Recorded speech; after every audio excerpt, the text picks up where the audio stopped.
Well, to discuss the significance and implications of Snowden's leaks, we're hosting a debate. In Washington, D.C., we're joined by Stuart Baker, former general counsel of the National Security Agency and assistant secretary for policy at the Department of Homeland Security, a partner at the law firm Steptoe Johnson. Baker is the author of Skating on Stilts, Why We Aren't Stopping Tomorrow's Terrorism. And here in New York, Daniel Ellsberg, former Pentagon and RAND Corporation analyst, perhaps the country's most famous whistleblower. Ellsberg leaked the Pentagon Papers in 1971, exposing the secret history of the U.S. involvement in Vietnam, prompting Henry Kissinger to call him the most dangerous man in America. The papers were published in several newspapers, including the New York Times and the Washington Post, and later published as a book. They were only officially declassified and released in 2011. We welcome you both to Democracy Now! Stuart Baker, I'm sorry you're snowed in at home, but why don't we begin with you? Can you talk about what Edward Snowden did, and if you think he is a traitor? What Edward Snowden did was quite deliberately change jobs to gather as much, perhaps millions of documents from as many places as he could around the National Security Agency, but involving other agencies as well. He stored them on a computer and handed them out to who exactly we don't know, but certainly to journalists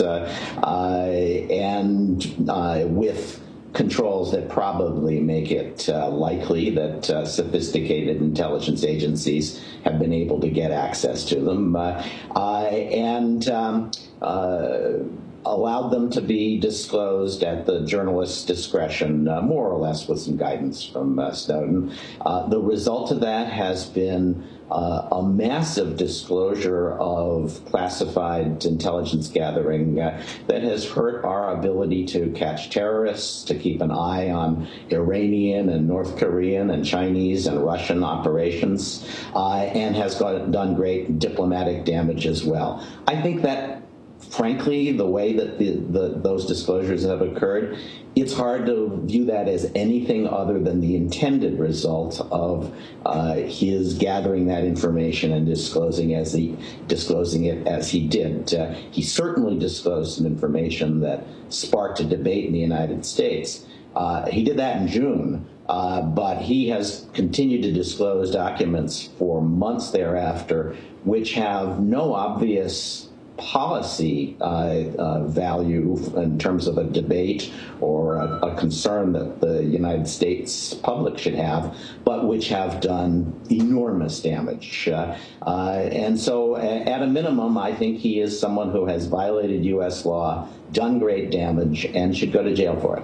Traitor?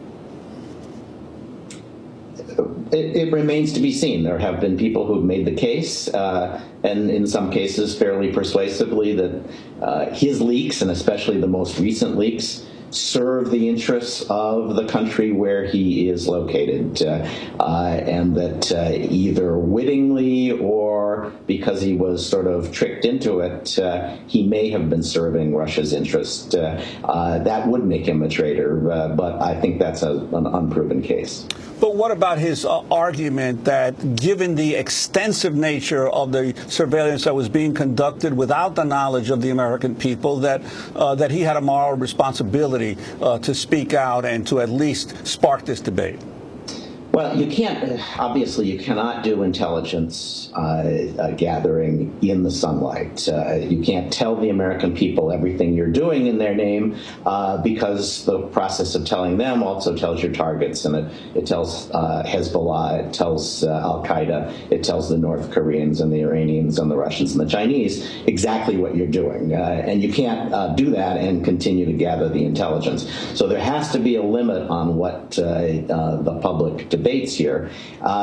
There also has to be a limit on what the several million people who have clearances feel they're free to disclose because they've decided that there's a problem with the program. At the end of the day, all that Snowden says he did is he kind of made some oblique remarks to his superiors saying, gee, do you think this would really look good in the Washington Post if it were known? And then he decided to release 1 million or 2 million or 3 million documents. There are whistleblower protections in U.S. law more than in any other country's law, but they provide a procedure. You need to go to the authorities, you need to go to Congress, you need to go to an inspector general and raise your concerns there. He did none of that, and his view that this was illegal has turned out to be highly questionable. All that said, yes, he has spurred a debate on that one program, and he could have spurred that debate on that one program with one document, the document that he released first. Everything he has done since then has simply caused damage, and the number of debates that have been spurred, and certainly the number of serious proposals for changing the current intelligence law is close to zero. That's Stuart Baker, former general counsel of the National Security Agency. Dan Ellsberg, your assessment of Edward Snowden's actions, and do you think he is a traitor or a patriot? I feel confident, as you in the clip showed earlier, that he's no more a traitor than I am, and I'm not. The notion that he joined NSA with the intention to, earlier on, or the CIA when he took the oath of service to the country earlier, that he did that with the intent to either harm the interests of the United States or to release any information, or to harm NSA, or to deprive it of secrecy. I think there's no evidence for that whatever, and I believe it's entirely false. He came to believe, as I did, having made those oaths initially and the promises of non-disclosure, which were not oaths, but they are contractual agreements not to do that, which he later violated, as I did. He made those in good faith by everything known to me, and came to realize, I think eventually, as he said, that a non-disclosure agreement in this case and the secrecy conflicted with his oath, so help me God, to defend and support the Constitution of the United States. And it was a superseding authority there, that it was his responsibility really to inform the public, because, as he said, he could see that no one else would do it. He saw the head of the NSA, but also the Director of National Intelligence, you quoted here, Clapper, lie to Congress.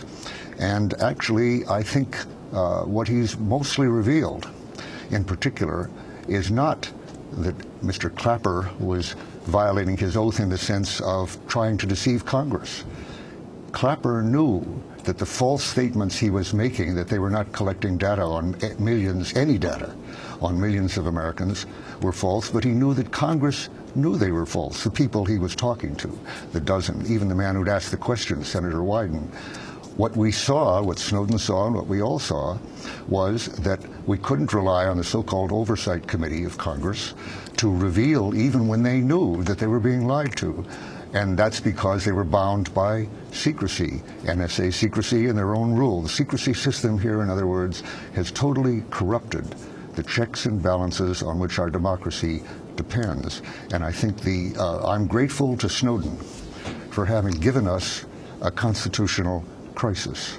A crisis instead of a silent coup as after 9/11, an executive coup or a creeping usurpation of authority.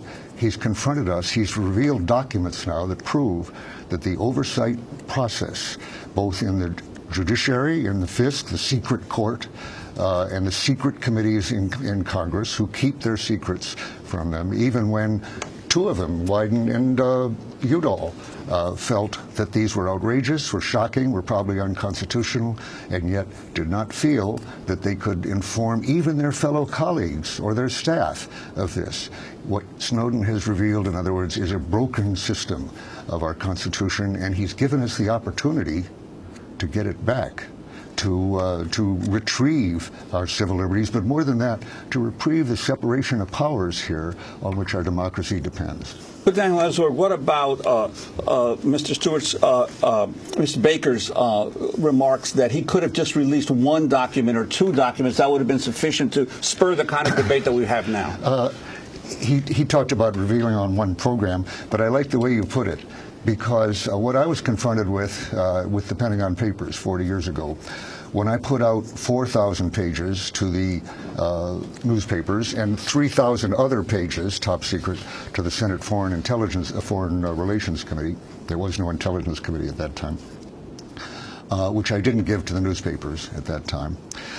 When I saw the effects of that, it gave me a moral that I've been saying for 40 years. And I've been asking people, first, don't do what I did. Don't wait till the bombs are falling if you know that we're being lied into a war. Don't wait till thousands more have died before you tell your truth to Congress and to the public.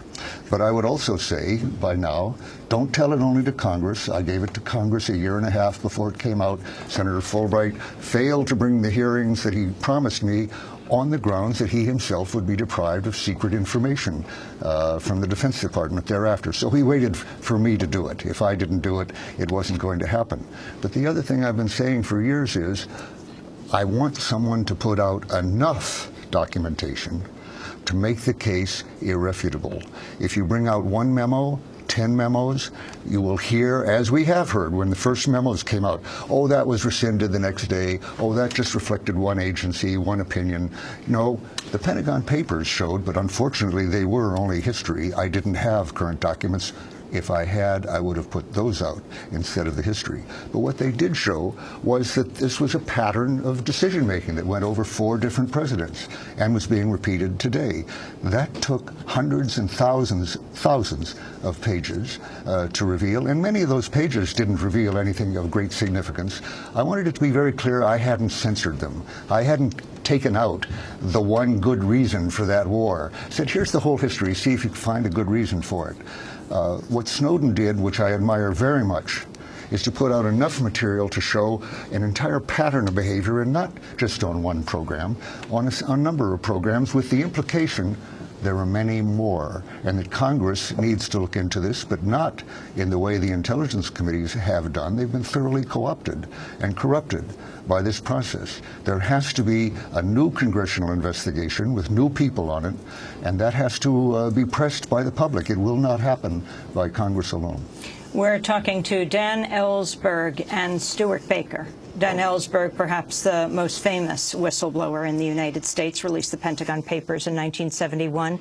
Stuart Baker is former general counsel for the National Security Agency. We'll continue this debate in a moment.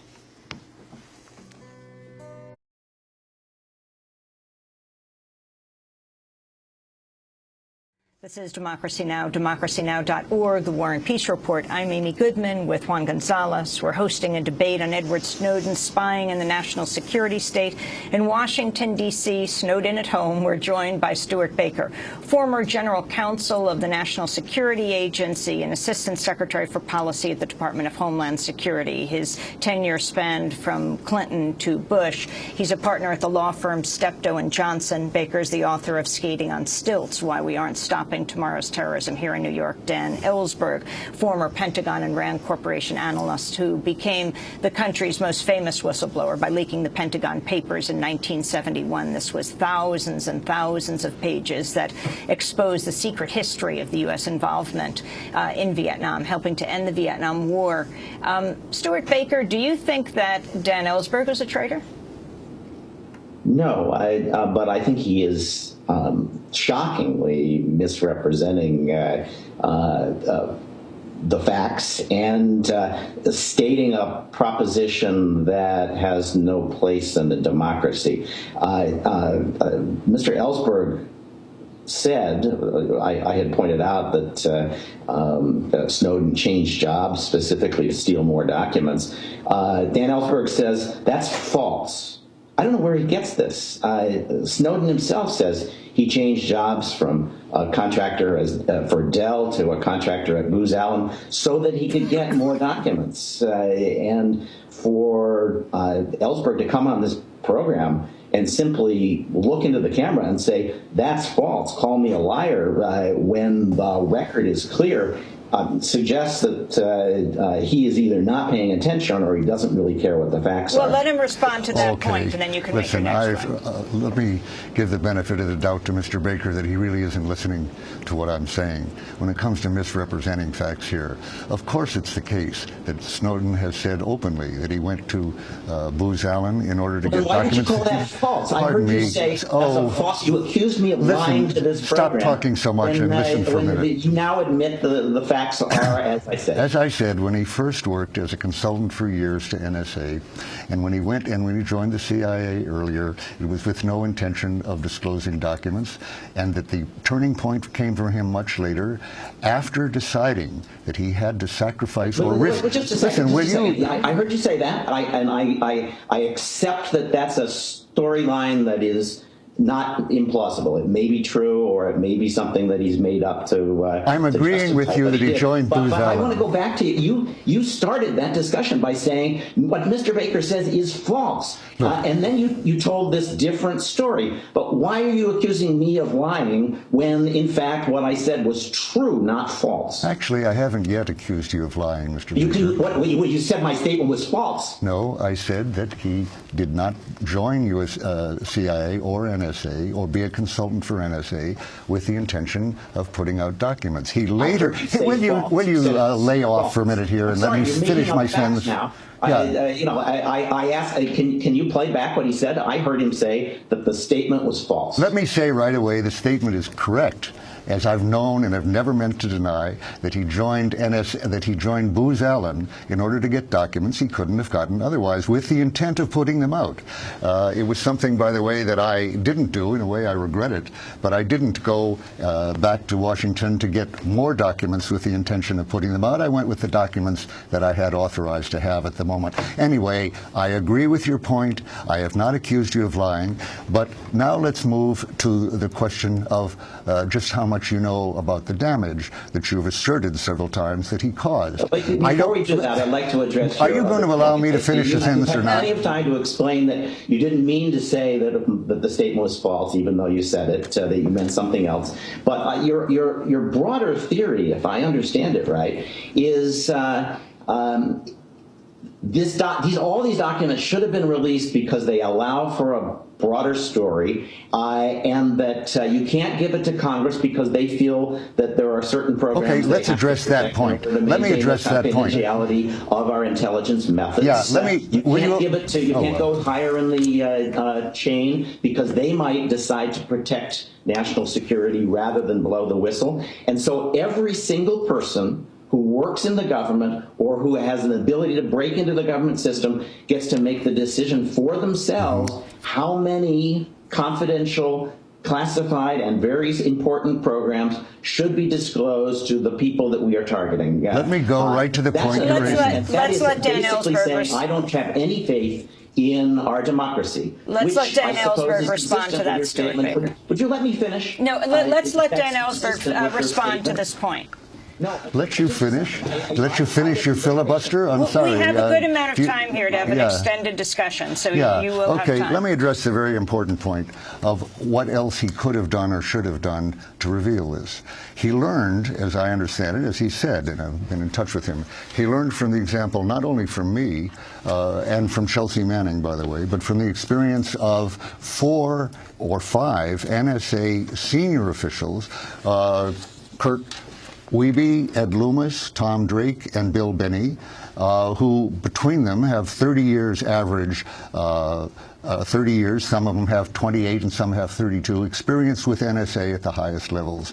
Each of them, separately and together, did exactly what you and I think the president has suggested they should have done. They went to their superiors in great detail when they thought the program after 9/11, after you were out of NSA, by the way, so I'm giving you credit there, after 9/11 was unconstitutional, was dangerous, was unnecessary, and should be modified or changed or dropped.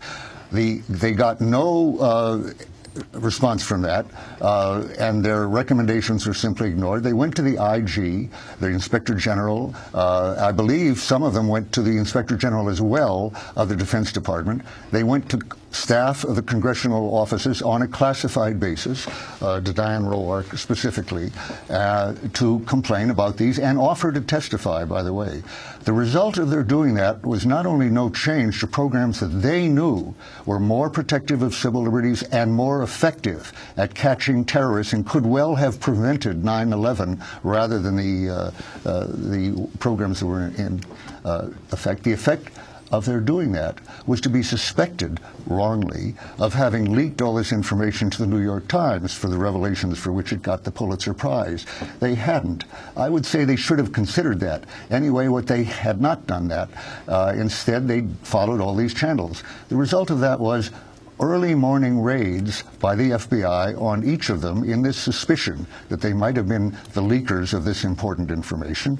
And in fact, one of them, Bill Binney, a diabetic with an amputated leg, first learned of the suspicion here when there was a knock on his shower door where he was seated taking a shower, and opened the door to find an FBI agent pointing a gun at his head, and followed by 8 hours of interrogation and the removal in all 4 cases of all their computers, all their thumb drives, some of which they've never gotten back. No charges ever pressed against them. Tom Drake, one of the 4 here, as a result, was subject to a spurious, punitive prosecution with no valid basis, which led essentially to an apology from the judge in the end after he'd been bankrupted. Looking at that experience very specifically, Snowden knew that it would be foolish and hopeless for him to try to call attention to this within the channels. He did, I think, exactly right, and others should follow the same, not just when they disagree with policy or object to it, as the president has suggested, but when they feel that it's unconstitutional, criminal, as, by the way, the years of NSA warrantless spying from 2001 to 2006 with no legal basis were criminal and unconstitutional and leaked essentially by no one with documents. What Snowden has done is to provide the documents that prove at last what was done in the past was clearly illegal, and that put in question the whole oversight procedure and the good faith of NSA in binding itself to the Constitution. So I think that he did what he should have done, as all 4 of those NSA people who did not do it have said now. He did it right. Our approach was hopeless. So I have served in government off and on a long time and at pretty senior levels. And the number of times that I have not persuaded the rest of the government to do things that I think it should do, even things I think it's morally or legally compelled to do, are pretty substantial. This is the way government works. This is the way democracies work. Individual government employees do not get to say, I think this is wrong, and therefore it must stop. You can raise it, and there are plenty of circumstances and plenty of stories of people who have raised issues that have been investigated and have led to changes. I don't know the specifics of the cases that you're talking about. Maybe they were mistreated as a result of the suspicions aroused by what they did internally. But the fact that not every one of their complaints was validated is not surprising. No one in government gets what they want, not even the president. And to say, well, I didn't get what I want, so I'm going to wreck this operation by disclosing it, is a remarkable and fundamentally anti-democratic view. It's the president has called it narcissistic, and I think that's not wrong. There comes a point at which you say, I have done what I can to raise this, and I have been assured that, in fact, this is not illegal, and the things that he was complaining about had been through court, had been through Congress. We can argue about whether they are legal or not now, or whether they should be legal. I think it's fair to say that they were blessed by the courts at the time. The things that he disclosed that were news, as opposed to the things that were history, Mr. were Baker, not unlawful at the time. It's pretty clear the Congress and the courts have approved those things. They may become changed, they may, as a result of this debate, but that's very different from saying I am doing something illegal and my conscience requires me. You've raised important questions, sir. Let me address both of them. First of all, when it comes to being called names, narcissistic, megalomaniac, and traitor, which is a much more serious name. I've had that experience from the president and the vice president. They were mistaken, but those names are what every whistleblower gets, essentially, whatever the conditions. And if you're not willing to be called names, I think you can't carry out your responsibilities to the Constitution. Now, getting to that, if you're telling me that there have been times when you dutifully, with your agreement on secrecy, accepted without exposing to anyone else policies that, as I heard you, were immoral, and I think you may have said illegal, but let's just say illegal, I respectfully say you were mistaken. You were, in your judgment, you were acting as nearly all bureaucrats and officials do in that phase. They protect their jobs, their careers, their clearances, and indeed their promise. And they don't think to keep secrets, and they don't think twice about what their responsibility might be beyond their responsibility to their agency or to the president. If you say you're not familiar with those 4 NSA names I had, my first thought would be you haven't followed this very closely. The second thought would be that they haven't testified before Congress because despite their extreme expertise in this field, no Congress committee has wanted to hear from them under oath, which they're urging, which I urge the public to urge committees to bring these people and tell them under oath. If they are mistaken, let them be, let that be exposed.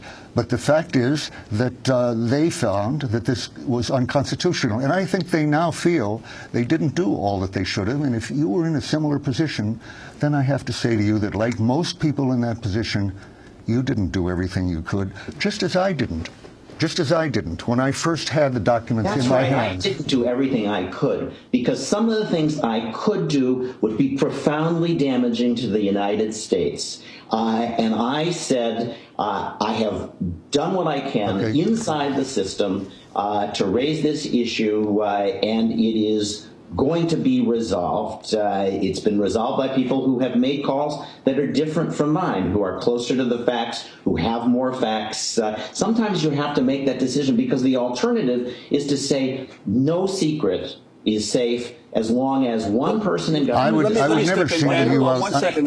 Go ahead. Mr. Baker. Because it makes them feel better. That's what happened here. Mr. Baker. In fact, what he disclosed is far more than just one secret. He disclosed massive amounts of stuff that have sparked no debates at all here, but nonetheless continue to do great damage to the United States. How can that possibly have been the right outcome? Mr. Baker, one question for you.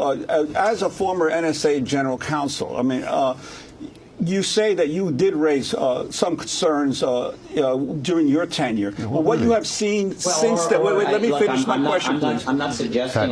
Let me ask you this: what you have seen revealed since then? You're misinterpreting my. Excuse me. You're misinterpreting what I said. I was not saying that back when I was NSA general counsel, I saw things that I thought were illegal and raised them and inside, but did not go outside. There are many calls, and I've been in government many times, many calls that are made by people above you in government where you wonder if they're doing the right thing, and you have to recognize that you don't always have all the facts that they have. And I've done it since I've been out of government, where I've learned of things that I thought were wrong. Mr. Baker, my question. Let me ask my question to you. I could not stop. Mr. Baker, let me ask my question to you. Yeah. From what you have seen since the Snowden disclosures, and what you know of the operations of the NSA when you were there, is there anything that has been disclosed that raises questions to you about whether your government was, our government was properly conducting surveillance, its surveillance responsibilities?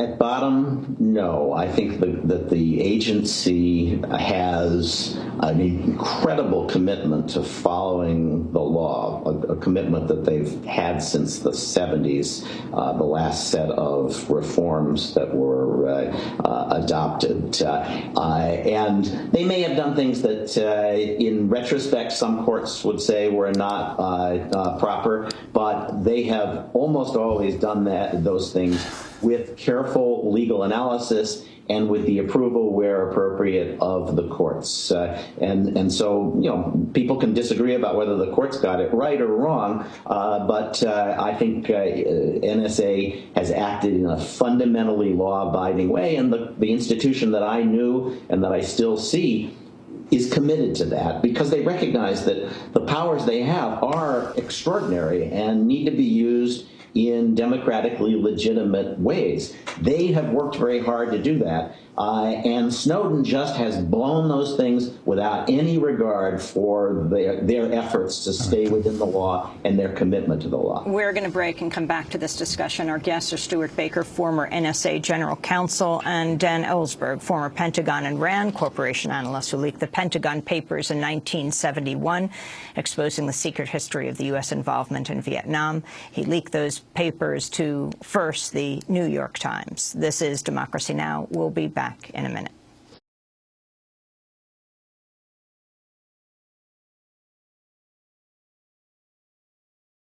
But now we continue our debate between Stuart Baker, former NSA General Counsel. He was appointed to the NSA by President George H.W. Bush, and then appointed by President George W. Bush to the Department of Homeland Security.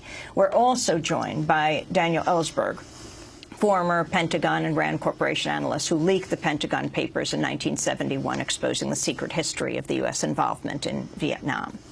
Dan Ellsberg, Stuart Baker says he was not, in response to Juan's question, surprised by what was exposed by Edward Snowden. And I also want to make just one point on the issue of Snowden continuing to release information.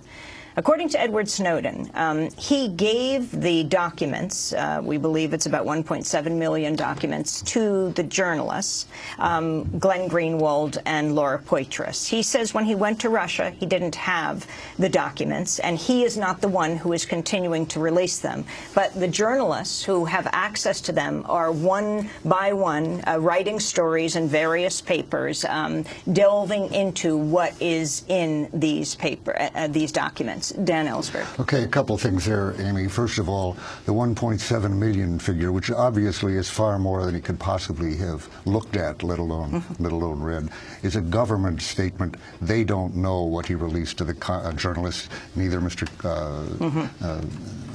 Baker nor I actually know, but I am informed that it was first Snowden has said that it's wrong by at least an order of magnitude, tenfold, which is which another way? That he which way? Yes, very good. That he released less than 10% of what they're talking about, and that everything he did release to the journalists was something that he had looked at and formed a judgment that they ought to have it. But he didn't want them to rely on his judgment alone. He could have put them all on the web by himself, very much, or sequentially.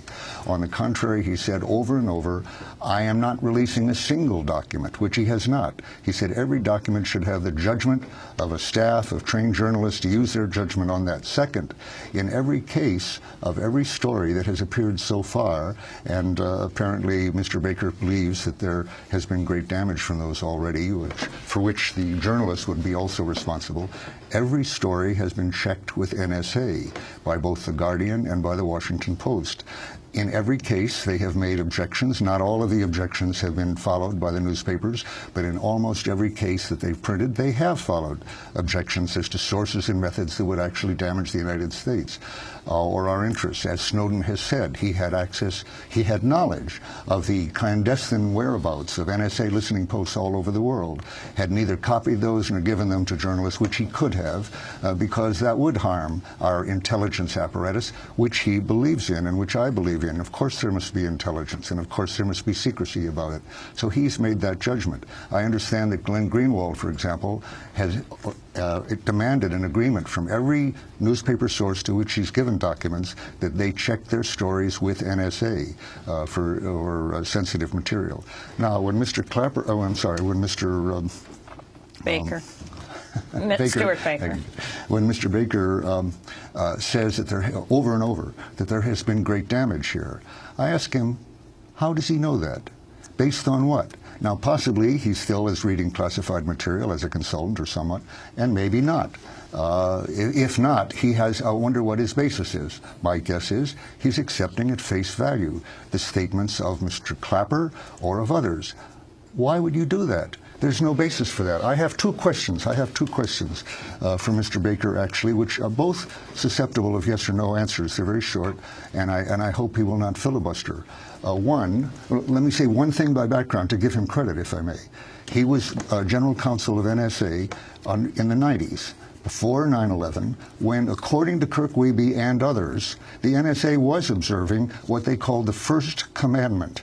Thou shalt not spy on Americans, thou shalt not listen to Americans or collect their material without an individualized court order with probable cause, and that they observed that. Wiebe has said that for some 20 years of their 70 years in existence, they were within the law and the Constitution, not earlier, under Johnson or Nixon, and not later. So the two questions are, but he may have, Mr. Baker may have an idealized picture of how the system works from having experienced it before 9/11. Here's the two questions. One, if he had been General Counsel to Mr. Clapper, when he faced Congress and told them, was asked, are we collecting any data at all on millions of Americans, would he have encouraged Mr. Clapper to give, as a counsel, the answer that he did give, no, which Clapper later explained after Snowden's disclosure was, quote, the least untruthful answer he could have given, or would he have advised him otherwise, perhaps to go into closed session or something? And the second is, if he had been General Counsel of the NSA, in 2001 to 2006, during which there was no legal basis for criminal, unconstitutional, warrantless killing, what would his judgment have been? And if it had been not to do that and had been overridden, would he have simply accepted that, like his colleagues, or might he have considered telling someone other than the intelligence committees? Stuart Baker, those are two questions for you. Why don't you begin with the first? So I don't want to be accused of filibustering, but some of these answers do require a little bit more context. I think everyone would agree that Clapper's answer to that question was not the right thing to say. That said, it was a question designed quite specifically to result in the compromise of the 215 program. That is to say, there was nobody asking the question, nobody answering the question who didn't already know the answer to that question. What they could not do is tell Al-Qaeda or the American people about it without telling Al-Qaeda. What he should have said is something that dodged the question, but it was cleverly designed by Senator Wyden so that, having asked a question, are you collecting information on millions of Americans, to say, I can only answer that in classified session, answers the question as well. So it was. So what would he have advised? What would you have advised? Where he could not neither answer or refuse to answer without exposing the program. So he came up with a compromise that was trying to, I think, interpret the notion of collection as, are you spying on Americans, which he felt he could comfortably say we are not, except where we have court orders or where we've inadvertently collected the information. That was, I think when you read the transcript, it's hard to see that as a responsive answer, and he didn't even gracefully do that. But I think it's fair to point out that this was not some campaign of lying. This was a campaign of exposure by Senator Wyden and a maladroit effort to avoid that question. So that's point one. Point two, the question of the 2006 warrantless wiretapping, I certainly agree with Mr. Ellsberg that it's very hard to square that with the statute, with FISA. The direction was given and the legal conclusion was reached that the president had the authority to order that, notwithstanding FISA. And there have been there's a long-standing view that the president does have authority to do this without the involvement of the courts. In fact, it was the majority view, at least until 1978. But I think the passage of the FISA Act made that much harder to do. That said, the FISA court at that point had utterly disgraced itself. It had forced a bunch of what it turns out are illegal requirements in the name of civil liberties on the FBI and the intelligence community that helped in a very significant way to make it difficult to respond to the news that there were hijackers or there were terrorists in the United States before 9/11. Had it not been for the FISA court's wrong and extra legal policies, it's quite possible that the hijackers would have been caught. And after 9/11, after it became clear that this was part of the problem, the FISA court insisted on those illegal policies and forced the government to take its first appeal ever to the FISA review court. That suggested that the FISA court was not actually interested in protecting Americans, but had a goal that no one else in government shared, which was to maintain this wall between intelligence and law enforcement. So I kind of understand why they did it, but I have to say that as a lawyer, it's hard to justify. Mr. Baker, we just have about a minute left. You had the first word. We'll have Dan Ellsberg respond. I haven't called Mr. Baker a liar. I certainly don't regard him as anything other than patriotic, and I don't think it's his intent to deceive. But what he's just said is give an example that actually demonstrates the opposite of what he just said. He's referring to the case of Khalid al-Mihdhar. I would like to assume that he knew, but on the other hand, perhaps he's just ignorant of the fact that al-Mihdhar was known in this country, the hijacker went into the Pentagon, was known by NSA, pre-9/11 intelligence methods to the CIA. Their choice, deliberate not to give it to the FBI, had nothing to do with firewalls. I can't believe you don't know that. I'm sorry, Mr. Baker. And the fact is, it was not a fault of FISA. You're joining me here in criticizing the FISA court. That's ridiculous. We're going to have to leave it there because we are out of time. Stuart Baker, former NSA General Counsel, as well as worked at the Department of Homeland Security, and Dan Ellsberg, perhaps the country's most famous whistleblower, leaked the Pentagon Papers to the New York Times in 1971, exposing the secret history of the U.S. involvement in Vietnam. I'm Amy Goodman with One Gun.